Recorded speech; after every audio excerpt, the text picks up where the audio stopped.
Bonjour, aujourd'hui on va s'attaquer à une phase souvent sous-estimée, mais absolument critique dans les marchés publics, la phase post-contractuelle. C'est ce moment un peu délicat où un projet qu'on croit terminé peut très vite se transformer en un véritable champ de mine juridique. Quand on pense au contrat public, c'est vrai, l'attention se porte presque toujours sur le début, la passation. On débat énormément de la négociation, bien sûr. Les discussions, les détails financiers, tout ça. Et évidemment, le cœur du réacteur, c'est l'exécution du travail. Ça occupe le centre de toutes les attentions. Et pourtant, c'est là, dans cette zone d'ombre, quand tout le monde pense que l'affaire est classée, que les litiges les plus vicieux peuvent éclater. C'est le grand classique, n'est-ce pas? Le chantier est livré, les factures sont payées, tout semble bouclé. Et là, surprise, un courrier débarque. Une réclamation tardive, une contestation. La question n'est plus du tout technique, elle devient purement stratégique. Que faire pour ne pas rouvrir la boîte de Pandore? Bon, alors entrons dans le vif du sujet. Le premier piège, le plus grand, c'est de se tromper sur la nature même de cette phase. L'erreur fondamentale, c'est de penser qu'un marché est terminé parce que le travail est fait. En réalité, un contrat n'est vraiment clos que lorsque son cadre juridique est totalement verrouillé. Le point de bascule, c'est quand le décompte général devient définitif. Tant que ce n'est pas le cas, le match n'est pas terminé. Il faut donc un véritable changement de perspective. On ne gère plus un projet en cours, on est en train de sécuriser une position juridique. Et cette comparaison est parlante. Pendant l'exécution, on est dans le dialogue, la relation. L'objectif, c'est que ça avance. Mais après, tout bascule. L'attention se déplace sur le statut juridique du contrat. La communication, elle, doit devenir froide, factuelle, basée sur ce qui est écrit noir sur blanc.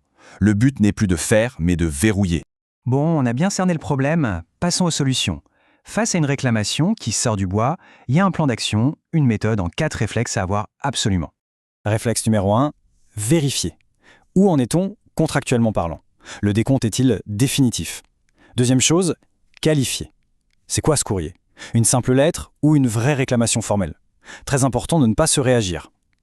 Troisième point, répondre. Toujours par écrit, de manière chirurgicale, factuelle, en se basant uniquement sur le contrat, sans jamais admettre la moindre responsabilité. Et enfin, le plus critique de tous, formaliser. On ne négocie jamais au téléphone ou au café. Toute discussion doit être encadrée pour ne pas créer une brèche. Et cet exemple, il est parfait. Les mots sont des armes ici. Dire « nous comprenons votre préjudice », ça peut être interprété comme un début de reconnaissance de faute.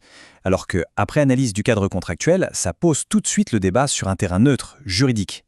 La nuance n'est pas juste sémantique, elle est totalement stratégique.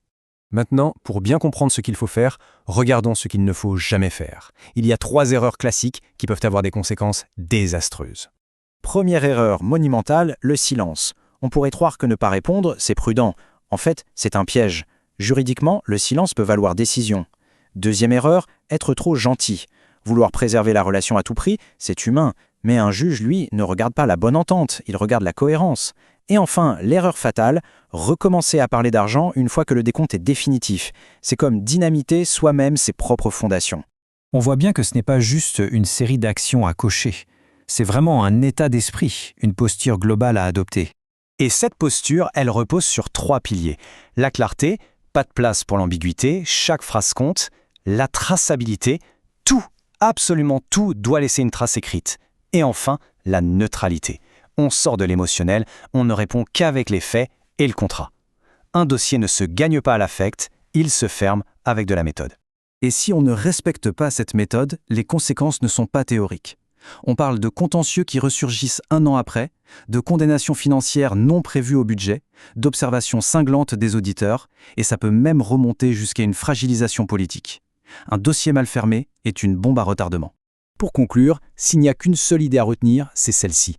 La phase post-contractuelle n'est pas une simple corvée administrative, c'est un moment de vérité stratégique.